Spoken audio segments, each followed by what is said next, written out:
my day-to-day has changed a bit, but even with everything that's going on, the biggest lesson learned is to remain flexible because there are constant changes. I mean, we come into work and the patient load is higher, so we have to change staffing. There's different policies and protocols in place with testing and PPE, and it's a constant day-to-day change. I mean, they were shutting down elective surgeries at our place right now, and then we have to put that staff somewhere else. It's pretty constant with the change, but I'm so grateful to work with an amazing leadership team that really looks at it from all angles and facilitates kind of the best way for everyone within the organization.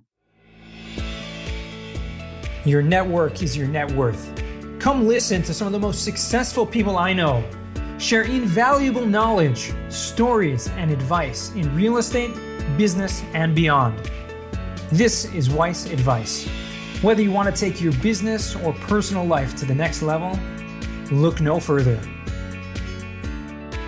Welcome back to Weiss Advice. I am your host, Yona Weiss, and it gives me tremendous pleasure to introduce the Networth Nurse to you. So if you don't know who the Networth Nurse is, she's not just a nurse, she's actually a real estate investor as well and helping others in the medical profession passively invest in real estate. So it gives me a lot of pleasure to introduce Savannah Arroyo. Savannah, tell me a little bit about how you went from being a nurse to being the net worth nurse. Yes. Yona, thank you so much for having me. I'm really stoked to be here. A little bit about my background. And for those who are watching, she's already got the scrubs on, right? She's ready to go. She's full in apparel, right? I got to head to the hospital after this. So yeah, this is my my dress code.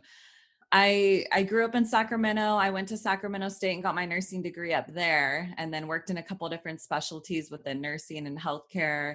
Went back to school and got my master's degree in leadership and administration. And then I moved down to Los Angeles, California. And right now I oversee multiple departments in a hospital down here in LA. It was when I was on maternity leave with my second daughter that I started looking into different ways to start investing our money, my husband and I.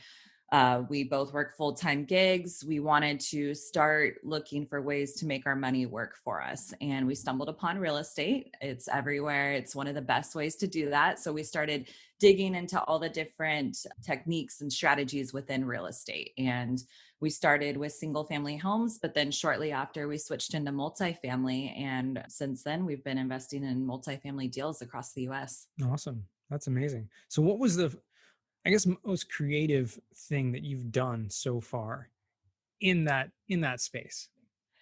I think launching a brand, launching the Networth Nurse. I think with that and building a business, it took a lot of creativity to, it's fun, pick out colors and pick out your font and pick out your name and kind of do that stuff, like the whole image. I mean, it requires a lot of creativity to do that for sure. Well, yeah, it does. And it pays off. I mean, we're talking about before the power of personal branding, it just is so incredible. So it's one thing to be a real estate investor, right? And taking your hard-earned money and investing it so it can work for you. But it's a whole nother thing to then bring on investors.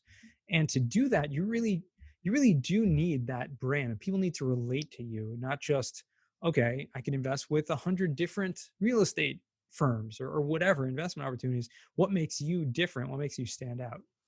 Yeah, exactly. I mean, even from the consumer side of things, I mean, people remember Starbucks and McDonald's and Chipotle. I mean, we see it everywhere, just the logos and brands that we know as consumers. So yeah, it was very important to get something that stuck. Yeah, absolutely. So now that you are the net worth nurse, okay, Mm-hmm. and I mean, do you see yourself continuing full-time in the medical field or making real estate a full-time gig at a certain point? Yeah, that's a good question. So I think when we started out on this journey, it was more to have the flexibility to leave the full-time job down the road if I wanted to. I love nursing. I went into it because I love it. I love working with people. I don't do a lot of patient care now. I'm more in administration and management, and I love working with my team to meet goals and get things done and problem solve. And that brings me so much fulfillment. So it'd be hard to imagine leaving that right now. I also love being able to go to work and connect with people. I know that a lot of people are working from home right now. And honestly, I don't know how they're doing it. I love being able to go in and talk face to people and patients and my caregivers. So it would be hard to imagine giving it up, but I'm working on the real estate to have that as an option later.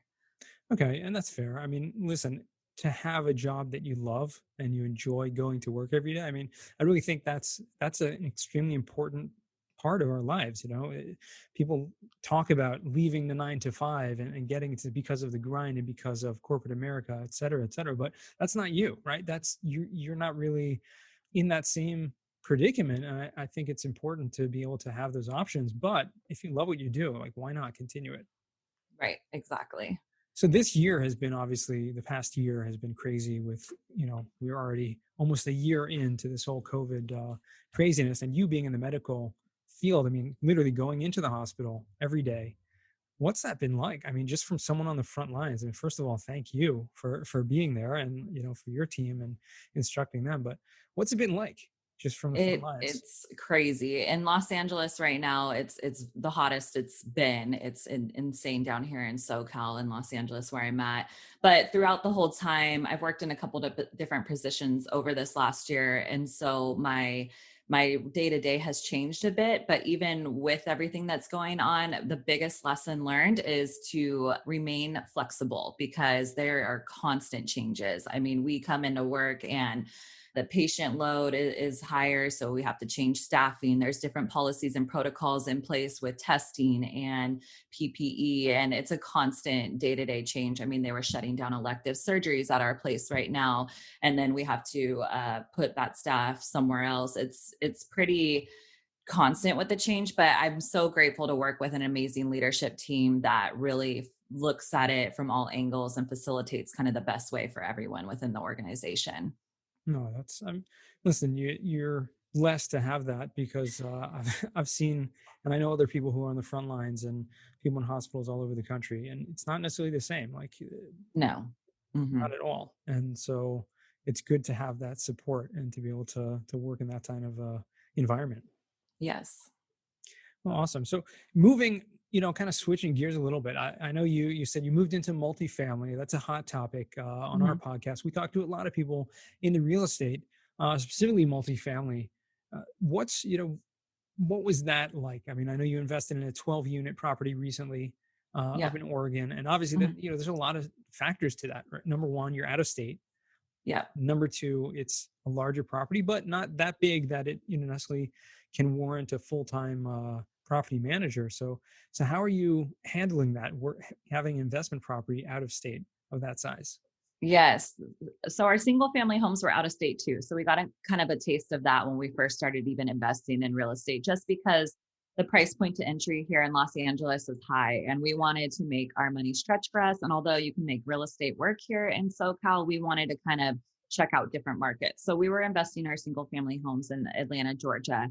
And then when we decided to go down the multifamily route, we were still looking in that market, but then other markets as well. So the thing it forced us to do is put systems in place. So we were vetting out a very good property manager and relying on them to achieve the business strategy and the business plan within our multifamily properties, even our single family homes. It took a lot of interviewing, asking the right questions, making we felt comfortable with those people that are going to be running out the day to day. And then we Mhm. keep that conversation going. We touch base with those people on a very regular basis, at least while they're implementing pretty heavy parts of our value add business strategy. And then in terms of kind of going down the syndication route, as we were looking into multifamily, the opportunity that presents is it allows a lot of investors to come together and pool their resources to buy these bigger deals. So a syndication is exactly that, people pulling together their capital to take down a larger building, which in essence, it has lower risk, but higher rewards, Sure. usually for the most part on these larger buildings. And that was something that we wanted to get into. We felt like we knew people who wanted to invest in real estate. And now we get to provide these people with the opportunity to invest in real estate because they don't have to do the day to day, the nitty gritty of buying a place, financing it, doing the renovation and all that. So people can still get into real estate and achieve some of the returns that real estate has to offer without having to do that day to day. Right, for sure. And are you partnering with other sponsors or other groups doing that, or are you guys just kind of solo heading the show? Yeah, we did our first deal solo. We definitely, networking has been huge for us over the last 6 months. So we've met people all over the country investing in multifamily and just kind of keeping the conversation going, talking to people who are doing similar things or have similar goals in mind, and keeping open to different partnerships and kind of strategic relationships moving forward for sure. Sure. Yeah. I mean, I think, like you said, pooling resources. There's so many layers of that. Yes. That especially if you want to go really big, you kind of have to partner with certain people, in the right time, in the right place. Obviously, if it fits with your business plan and with your common goals. So I Yeah. think that's an important point. A lot of people think that you have to go all in, right? You have to do it on your own. You have to jump in. I think there's a lot of important points here when we're talking about real estate investing. And I love the opportunity to speak with people like you who've kind of done that, kind of jumped in out of state, right? That's a big hurdle for a lot of Yeah. people.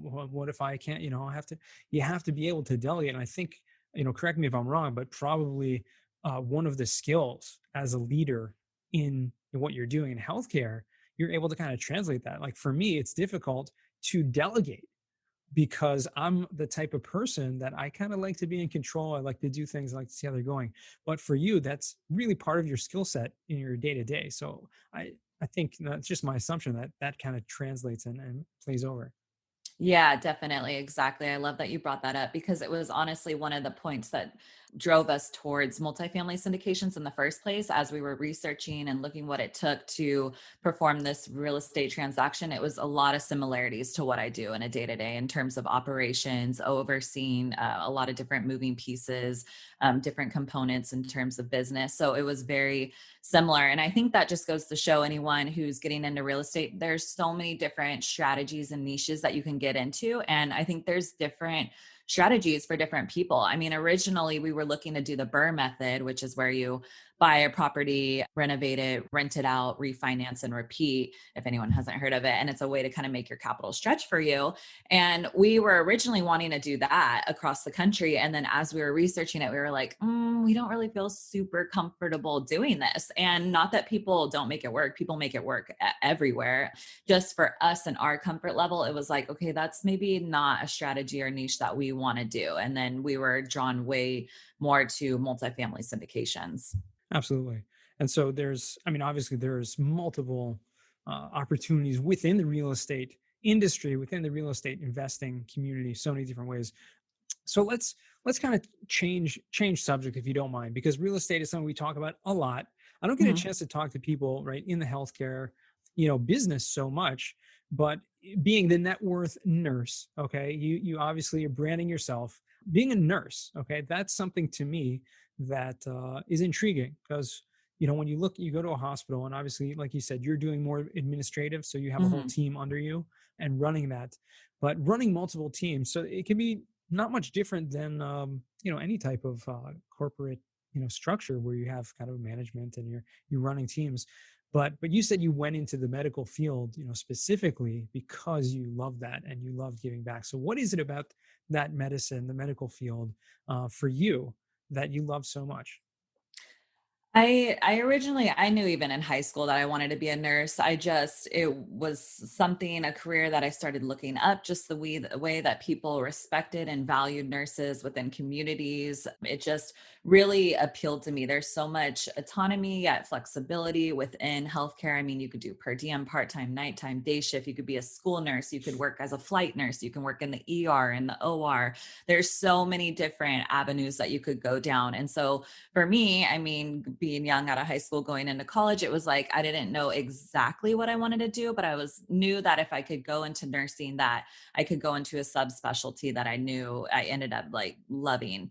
And initially, when I went back and got my master's in leadership and administration, it was because I was just naturally taking kind of leadership roles within as a floor nurse, doing projects, being the charge nurse occasionally. I realized other nurses were coming to me to help them kind of problem solve things. And then as I've gone into the administrative side, I mean, my day to day really involves problem solving. I mean, I do it all day. I mean, if it's for physicians coming to me with a problem that they're having, I'm helping them with that. If it's caregivers, if it's with patients, anything. I mean, it could be with their benefits, or it could be with a difficult patient. It could Mm. be behavior. I mean, anything that you can think of, that a problem that goes wrong within a business or healthcare, I'm helping my staff and physicians and patients kind of problem solve that. And I love it. I mean, it's really why I keep doing it, and it brings me so much joy in work.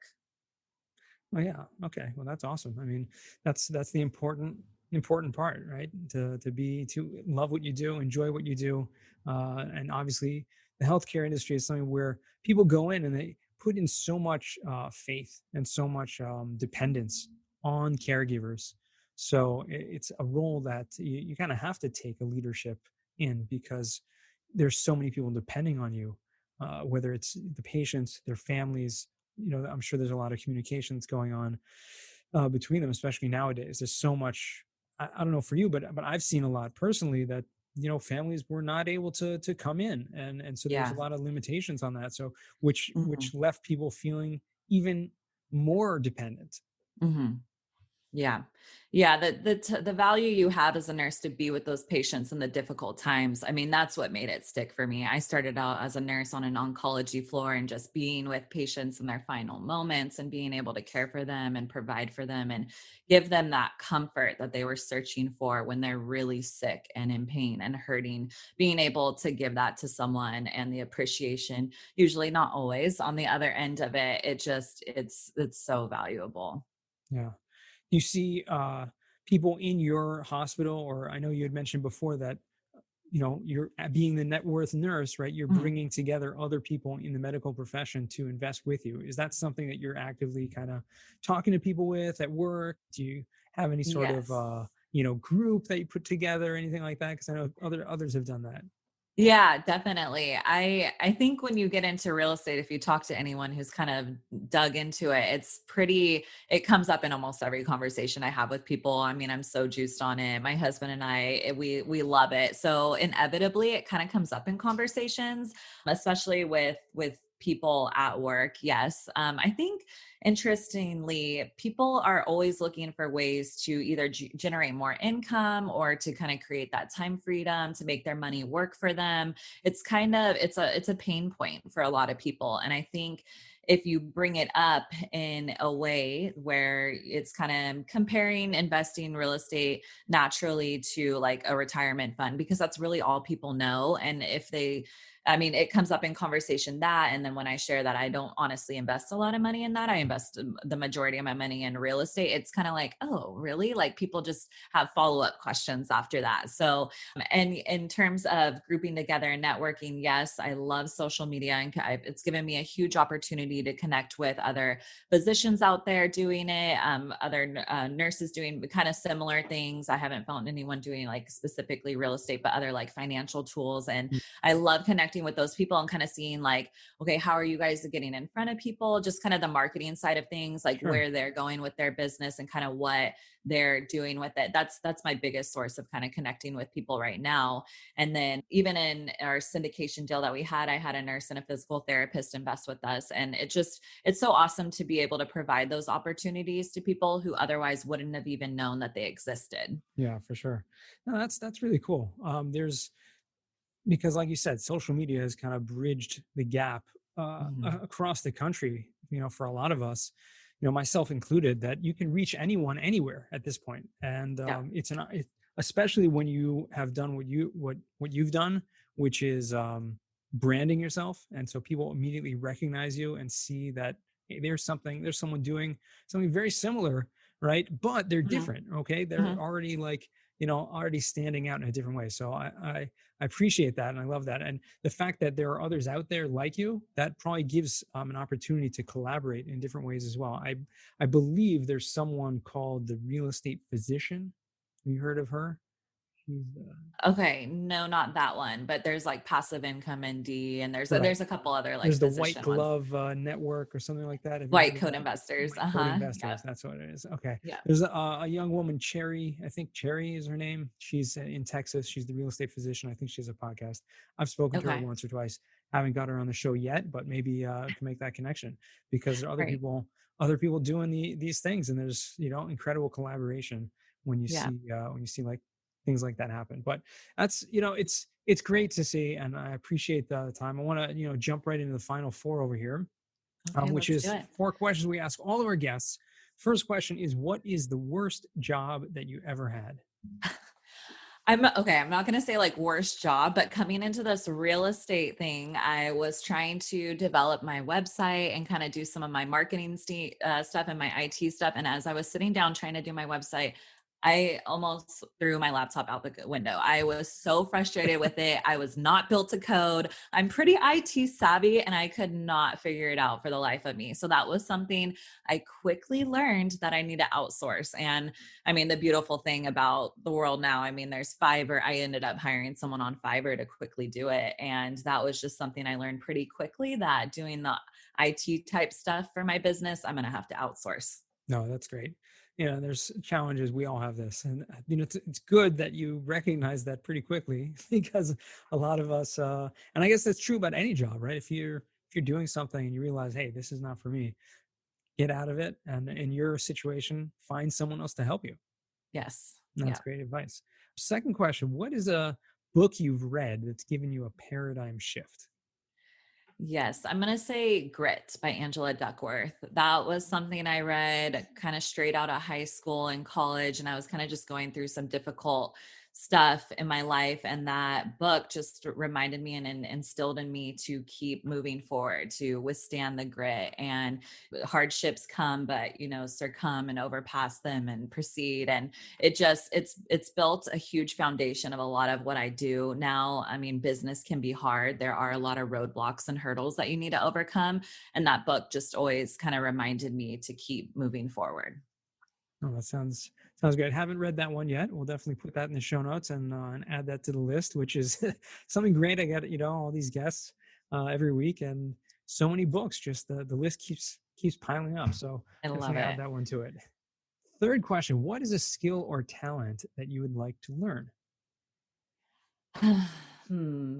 I would say maybe kind of the IT stuff. I would like to do it. I just like mastering different aspects of my business. I think it's good to kind of have a basic understanding of it. So I do seek out when I have someone else doing it. I mean, the awesome thing about even the real estate community is I've hopped on podcasts with other people, and in terms of the marketing thing, they're willing to kind of share their secrets and give me tips. And that's the great thing about connecting with other entrepreneurs, that if you don't necessarily have a skill set or something that you're kind of struggling with, there's people in this community, and really just even within business and entrepreneurs, that'll really share you and kind of walk you through it. So Sure. Yeah. And I found, whether it's through these private Facebook groups of other yeah. real estate people and things like that, it's just incredible. And I find from LinkedIn, for me, I mean, LinkedIn is a resource more than anything because there's just so many people. I mean, I learn so much Yes. from that, but it's like those connections as well. Like if there's something that I don't want to do, I'll find someone that can do it. And Yeah. like there's Fiverr, there's Upwork, but there's oftentimes real professionals who can get it done, and connecting with them is a really great opportunity. Yes. So fourth and final question for you today is, what does success mean to you? Success for me is just really time freedom. That was honestly why my husband and I got into real estate investing after we had our second daughter. We sat down and got super specific on our why and our 5-year, 10-year goals, and kind of backtracked. I mean, we set 10-year goals and looked at what we needed to do at 5 years to make it get done, and then what we needed to do at 3 years and at 1 year, what we needed to be doing on a monthly and daily basis to get to our point of time freedom. And it's really allowed us to kind of have a clear understanding of what we want to be doing on a day-to-day to reach our goals, but also our why, and being able to have that flexibility with our family and our 2 young daughters, and not necessarily work full-time jobs forever, but create this passive income and this other investing income source through real estate has just been very powerful for us. That's awesome. That's really what it's all about, you know, and as long as you know what it is that you're, you know, what's driving you, I think you got it figured out. And that's important, that obviously you and your husband doing it together, that's huge. So, you know, you're very blessed in that regard, and you should continue to be so. Where can our listeners find you or reach out to you if they want to? Yes, the Networth Nurse under all social media handles. So that's Facebook, Instagram, LinkedIn, and YouTube. I'm under the Networth Nurse. That's also my website. You can email me at savannah@thenetworthnurse.com. I love connecting with other real estate professionals. If anything I said jumped out to you or stuck or seems interesting, please reach out to me. I'd love to talk to you. Awesome. Well, that's awesome. Well, thank you so much for today's conversation, and spending the time early in the morning before the morning shift in your scrubs, ready to go. Yeah. It's all with the branding. So I appreciate that. And yes, it's been my pleasure. Oh, awesome. Well, thank you. And hopefully we can do it again sometime. And to our listeners, thank you for listening once again. Remember, the best advice comes only when you ask. Real quick, I have one question for you. Did you like this episode? If you did, I want to ask you a huge favor. See, the biggest thing that helps this podcast grow and that will spread this message to the whole world is that if you leave a review, a rating, and subscribe to the podcast. What that does is it basically tells the platforms that this podcast is out on is that you like my stuff and I'm doing something right. So take a few seconds out of your day, hit that subscribe button, leave a rating or review. I would be extremely grateful. Also, I want to hear from you guys. So I want to hear some feedback. If you have any questions for future episodes, please find me on LinkedIn. Send me a DM, a connection request, Yona Weiss, and I'd love to hear from you.